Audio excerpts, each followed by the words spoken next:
Ako si Baby Bear. Wala akong pake. Pero ako si Doray. At ako naman si Unggoy. So ano naman kabaklaan ang kailangan mo?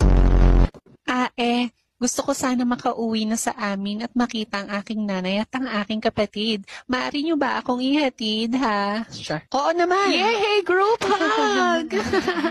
Anong nakakatawa? Ay!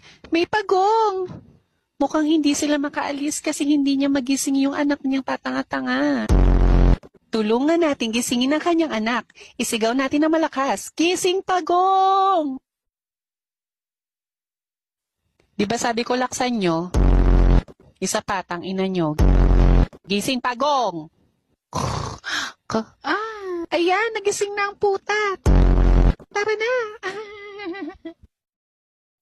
Napakasarap talagang tumulong, lalo na sa mga nangangailangan, di ba? Oo nga. O bakit may pag-ikot, be? Saan kaya ang daan papunta sa bahay ng lintik na Baby Bear na ito? Pag pinili mo ang pula, ibig sabihin tanga ka. O sa asul? Saan kaya?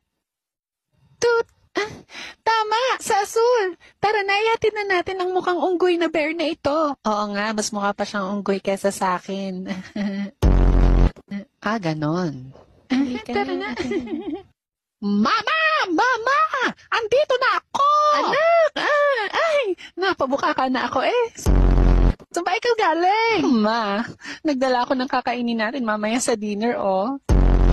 Hindi nila tayo naiintindihan kaya okay lang mag-usap tayo. Ay, mukhang malasa nga ang batang ito eh. Pati ang unggoy pwedeng adobohin. Bitch, what are you saying? Yeah, dude, what's up? Halika na, ma. O siya, ihanda mo na ang talyasi at ako na magagayat.